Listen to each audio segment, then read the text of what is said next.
Hello and welcome to Sci-Fi-Night. I'm your host, Sebastian Vendel Martinez, and hey, we hit 200 subscribers! That's really awesome! I want to take a little bit of time to thank FinGamer for being an awesome supporter of the show, Fedora from Over Horror for the really fun crossover we did, and also for his support of course, and once more I have to thank Lookie because the twins share and support our stuff like nobody else. So, without other way, we're gonna move on to some bloopers once more, and this time we're gonna have an F-bomb counter because I just swear a lot. I know a lot of people have been interested in seeing some behind the scenes stuff, and we are actually going to get to that, but we're gonna do something a little bit special. I got some things planned for it, so just wait and you guys will see how the show is made and we'll make something kind of fun out of it. But with that out of the way, we're gonna move on to bloopers of Sci-Fi-Night. Enjoy. Fuck! Because I've just realized that I swear a lot when the bar... Fita. So what caused this? What prompted this? Alright, so let's get this out of the way. This movie is not scary. There's no horror, there's no blood, there's no gore, and really... As usual on this show, after number 4 comes number 3, and it is occupied by the battle between Vincent and the guy whose name I forgot. And in case Fedora's phoned in, and det är så fucking varmt alltså. Framför lamporna. Ja.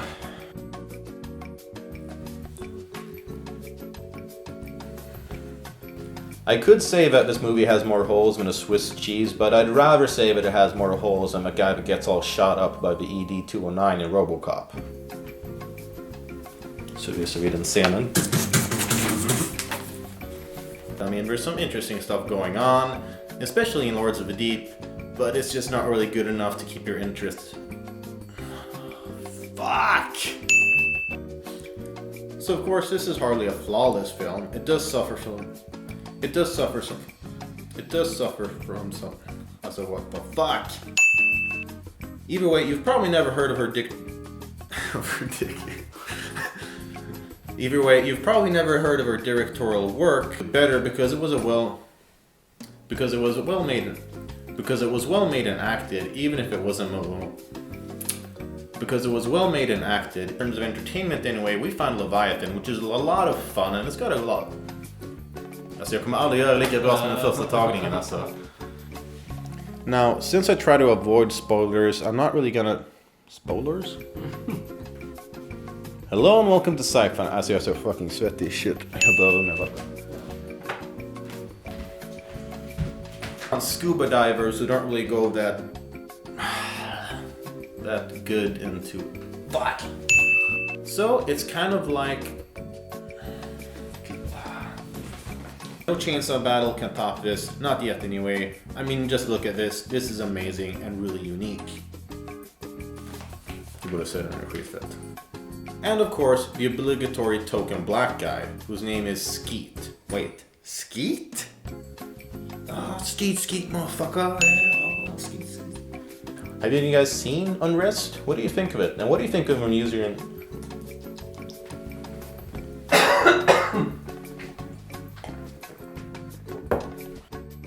So aside from the obvious underwater monster connection, there's also the connection of some kind of Soviet or...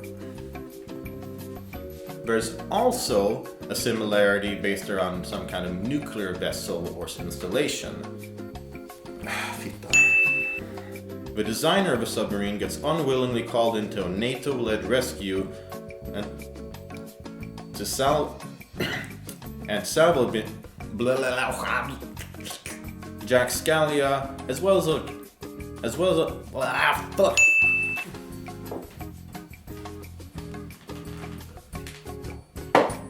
Well, one of the seriöst. So I guess we can conclude that all of these films have one thing in common. They're about a mostly non-military group of people coming in. As a miss of a show where we take a look at some of the lesser known sci-fi and horror movies out there and try to find the right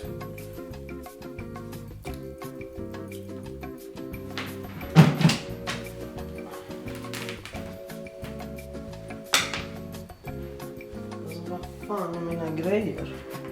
The battle starts out pretty one-sided, but gets close and turns in. The battle that starts out pretty one-sided.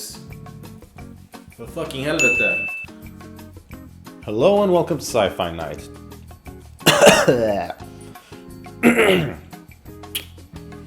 The action is fine, but the effects do a lot and make. The action is fine, but the effects do a lot and make the But it only gets better with the next film because of why one movie itself may be considered by Stoppad.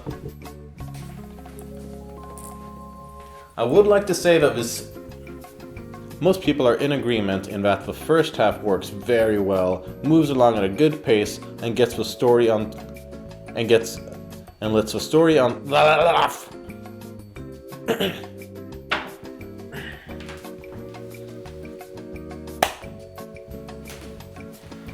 Måste skaffa en sån. Jag ska köpa. Det är billigt. Från Kina. And you can make fun of some of the shitties. And you can make fun of sort of. And you can make fun of some of the shit. You guys seen this movie Unrest? What do you think of it? Are any of you weirdos who are into dead bodies all over it? Comment in the Yes. Jag tänkte säga jag svettas som om jag var på polisförhör, men jag är good to go. The Abyss has great effects. I mean, they do an awesome job. But when it comes to fun effects that you really just can't put words to.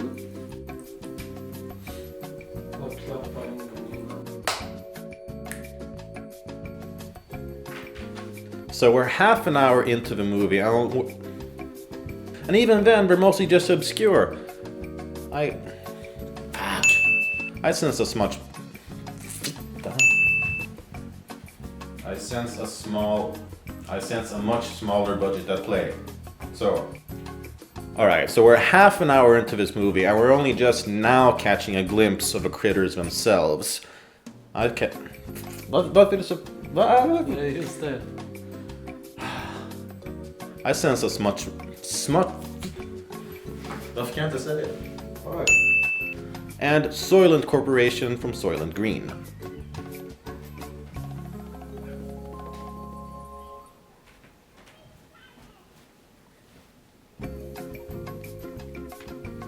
Varför de inte leker? Det kommer Oscar snart. Norman Reedus, who you'll know from the Boondock Saints. Hello and welcome to another episode of Sci-Fi-Night Top 5. This is the show where we take a look at some... fucking intro. This actually gives the film quite a bit of depth for what... So, in tonight's episode, we're taking a look at a movie that is... Fuck. Okay, look. Yeah. Well, one of the first underwater installations is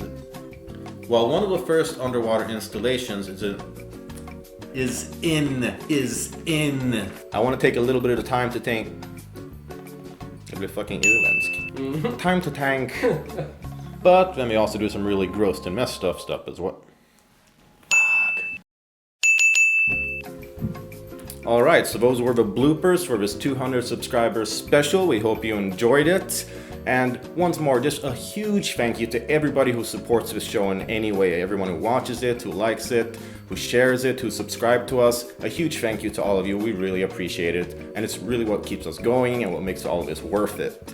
So, like I said, stay tuned for a pretty unique behind-the-scenes look that will be coming in the future. Until then, I'm your host, Sebastian Martinez, and we'll catch you guys next time.